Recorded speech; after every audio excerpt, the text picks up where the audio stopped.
तो डॉक्टर्स के अनुसार कितना जल चुकी हैं वो इस बारे में? वो कम से कम 90% तक जल चुकी है। ये आग मेरे पति रईसुद्दीन ने लगाई ही। मैं कमर ओढ़ के लेटी थी नीचे के कमरे में, एकदम मुझे सेक सी लगी बहुत ज़्यादा तेज। मैंने उघाड़ कर देखा तो उसमें आग जल रही थी मेरे कम्बल में। तुझे पहले पता नहीं उनके? मैंने भाग के जल्दी से दरवाजे की तरफ को भागी तो मेरे पति रईसुद्दीन एकदम दरवाजे बाहर से लॉक करके भाग गया। मैं दरवाजे पीटती रही, चिल्लाई मैं, मगर उसने दरवाज़ा न खोला। फिर जब मुझे कोई न दिखाई दिया तो मैंने पुलिस के पास 112 पर कॉल करी। फिर उसके बाद पुलिस आई, कम से कम 1 घंटे लेट पुलिस आई। जब तक मैं सारी झुलस गई, सारी जल गई।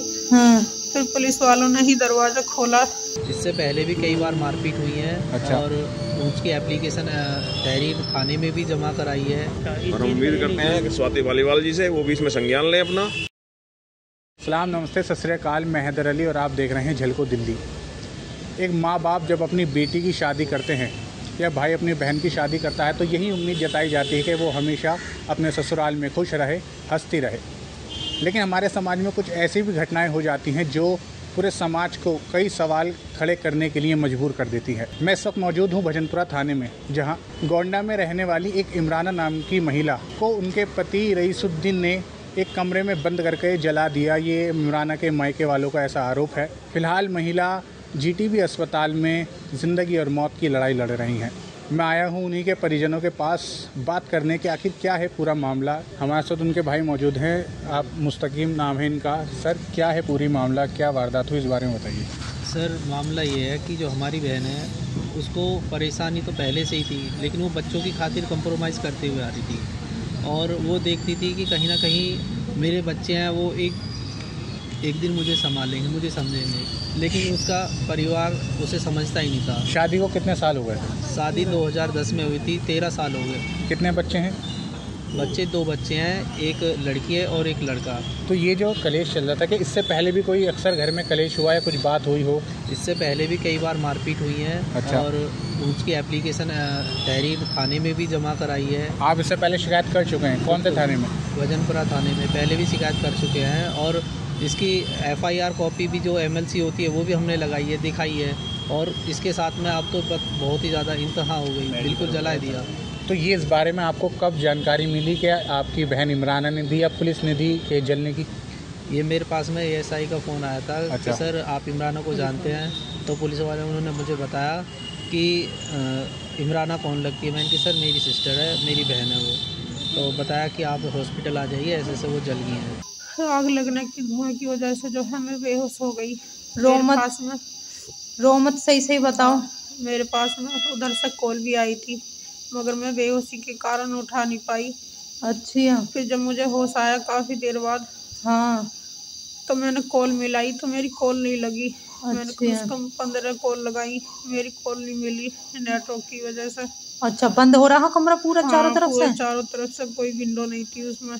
अच्छा। तो मैं वही जब पड़ी जल गई। फिर कोई आया नहीं तुम्हें उठाने के लिए? ये दौरानी जेठानी देवर जेठ तुम्हारे कोई देवर जेठ? तुम्हारे 4 ये भैया हैं, 3 देवर जेठ है, तुम्हारे ससुरा है, वो सब उधर थे। वो इनकी सबकी प्लानिंग थी। अच्छा, प्लानिंग से हो रहा है ये काम? मेरे जेठ शौकीन और मेरे ससुर रफीक की प्लानिंग भी।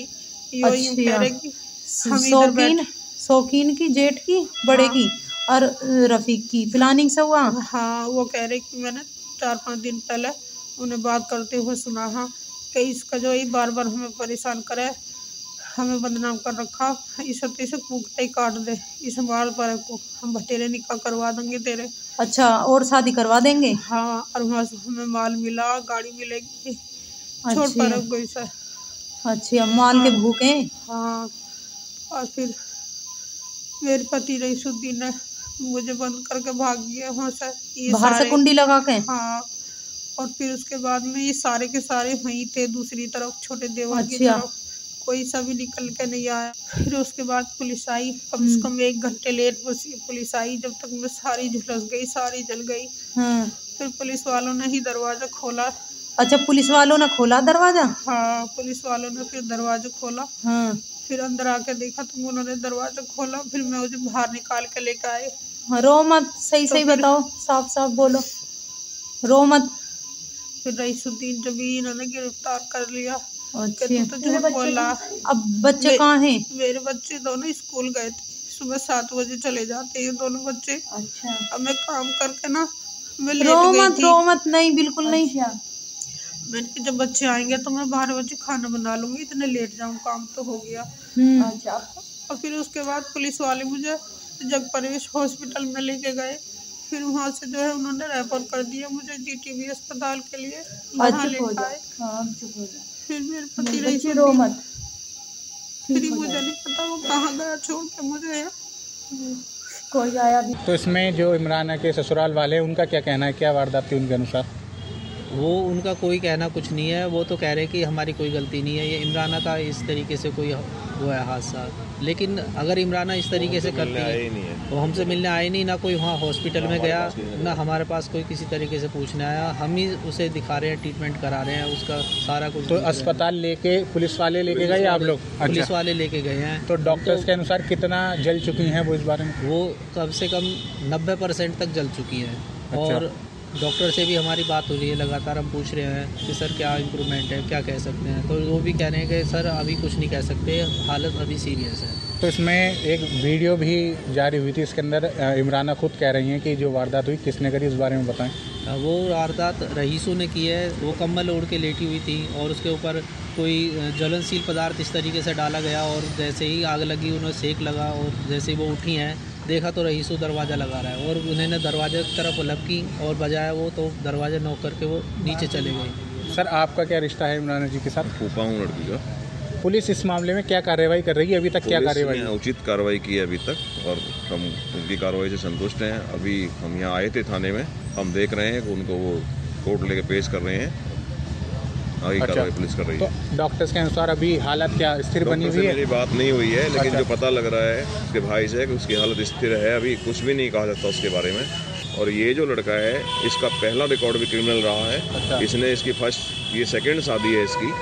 ये इनके लड़की वालों के पुराने रिलेटिव थे, किसी रिश्ते में लगते थे। फूफा, इसका छोटा भाई चाचा जो था वो इनका फूफा लगता था रिश्ते में। तो उन्होंने बड़ी हाथ जोड़ के इन लड़कियों को इनसे ले लिया। ये थोड़े गरीब हैं, इनके पास अच्छा पैसा है, इसलिए ये कुछ भी। और इमराना जी की पहली शादी थी? दूसरी? इमराना की पहली शादी है और शख्स की दूसरी शादी थी। दूसरी शादी है। उसका भी केस चल रहा है 2008 से। उस पर भी इसने गोली वोली चलाने का जो बाद में पता लगे हैं सारी चीजें, आरोप है इसके ऊपर। तो ये शादी से पहले इस बात की आपको मालूमात नहीं थी? कोई इसकी हमें इन्फॉर्मेशन नहीं थी। ये पता था कि इसकी शादी हुई है, उनमें डिवोर्स हो गया है आपस में।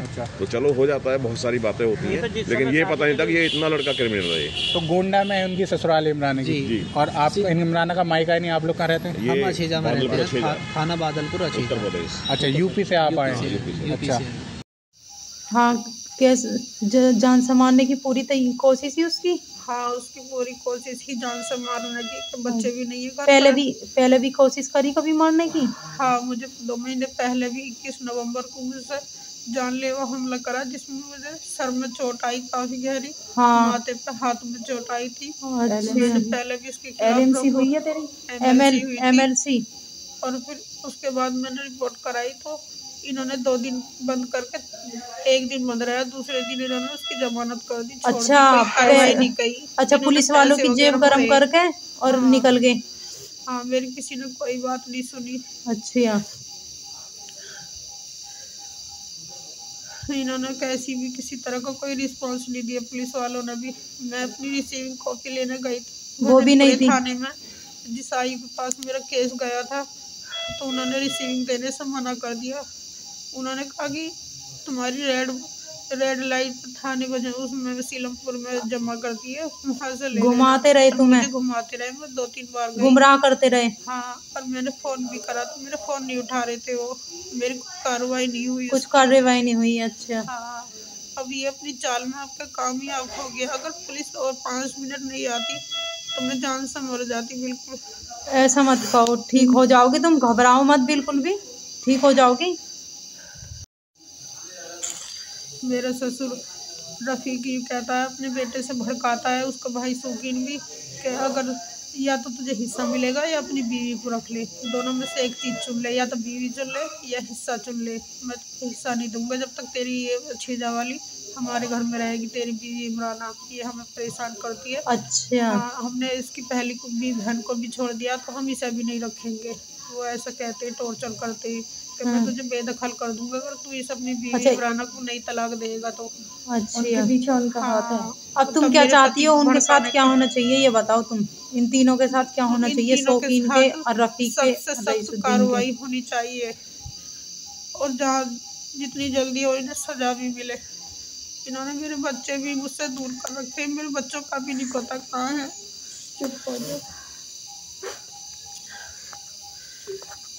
इसमें 3 लोगों की साजिश है। इसमें इनका बड़ा भाई है शौकीन और इनके जो ससुर है लड़की के वो रफ़ीक साहब, वो इसमें इन्वॉल्व है। इनकी 2 साल से प्लानिंग चल रही थी। जैसे ही लड़की ने सुना कि ये मुझे जान से मारना चाहते हैं, उसने तुरंत तहरीर दी पुलिस थाने स्टेशन में कि मुझे जान और माल का खतरा है, इस तरीके से मेरी प्लानिंग करी जा रही है, मुझे इस तरीके से जबरन सुसाइड नोटिस के लिए फोर्स किया जा रहा है या मुझे मारने की धमकी दी जा रही है और मेरे पीछे प्लान बनाया जा रहा है। तो इसने तहरीर दी, उसके अकॉर्डिंग फिर उसकी संगन में लिया गया, उन्हों को बुला के बात करी गई तो उन्होंने सब चीज़ को एक्सेप्ट करते हुए कहा कि हाँ सर आगे से ऐसा कुछ नहीं होगा और ये हमारी कोई ऐसी वो नहीं है। लिखित में जानकारी दी थी लिखित जानकारी दी थी। तो इसमें आस पड़ोस के जो लोग हैं क्या उनसे आपने कोई बातचीत करी? कोई घर में कलेश या आवाज़ आती हो बाहर लड़ाई झगड़े की? हमने जो इनके आस पड़ोस के लोग हैं हमने उनसे पूछताछ भी करी, उनसे भी बात करी तो वो कह रहे सर ये तो बहुत ही निकम्मे और कमीने इंसान है, इनसे तो बात करना ही बेकार है। अच्छा हाँ, यानी इलाके में मोहल्ले में उनकी एक अच्छी छवि नहीं थी रईसुद्दीन की? हाँ अच्छी छवि नहीं है, उनके परिवार के लिए बोल देते हैं कि ये बेकार इंसान है, इनसे तो बात करना ही बेकार है। ये बदतमीजी से और गाली गलौज करके बात करते हैं जिसमें इसकी प्लानिंग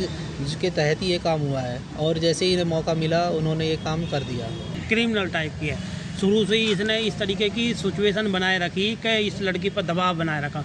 ये घर छोड़ आया, फिर उसके बाद जो साल 6 महीने तक 2 महीने तक वहाँ रही है, फिर उसके बाद यहाँ पे आ गई खुद लड़की, फिर भी इसको परेशान टॉर्चर करते रहे ये सब लोग। नहीं वो मायके भेजने में क्या आसानी से मान जाते थे या उसमें भी कुछ? नहीं, ये आज तक नहीं जाता था और ये लड़की कभी जाती भी थी तो अपने आप ही जाती थी और अपने आप ही आती थी। लड़का अपने ससुराल नहीं जाता? नहीं। इनके 2 बेटियों की शादी हुई थी, एक को इन्होंने डिवोर्स 2 साल बाद ही दे दिया था। अच्छा।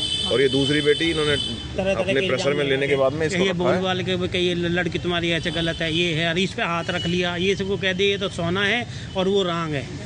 उस लड़की को छोटी को ये बोलते रहे और इस पे हाथ रखते रहे, उसमें भी ये लफड़ा हुआ। फिर छोटी मोटी मतलब बातचीत अक्सर निकलते रहती थी लेकिन मालूम नहीं था इतना बड़ा कोई हादसा भी हो जाएगा। मालूम नहीं था इसका। और हम उम्मीद करते हैं कि स्वाति मालीवाल जी से वो भी इसमें संज्ञान लें अपना, और वो भी महिलाएं। कोई दिल्ली महिला आयोग के अध्यक्ष हैं स्वाति मालीवाल, कोई लिखित में? नहीं, अभी हमने कोई कंप्लेंट नहीं की है। हम अभी चाहते हैं मीडिया के द्वारा तो वो इसमें संज्ञान लें अपना और इसको देखें इसमें क्या कार्रवाई और हो सकती है, वो भी अपना होता है। झलको दिल्ली की तरफ से मैं ये प्रार्थना करूंगा कि इमराना जल्द से जल्द उनका स्वास्थ्य ठीक हो और वो क्या पूरी वारदात इस बारे में खुलकर सामने आए और जो इसके गुनहगार हैं उनको जल्द से जल्द सज़ा मिले।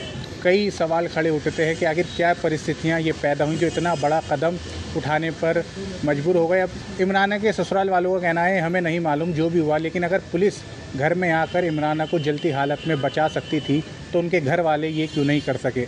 ये तरह तरह के सवाल इस मामले में खड़े होते हैं। पुलिस कार्रवाई कर रही है। इसी तरह की खबरों के लिए आप हमारे साथ जुड़े रहिए। झलको दिल्ली।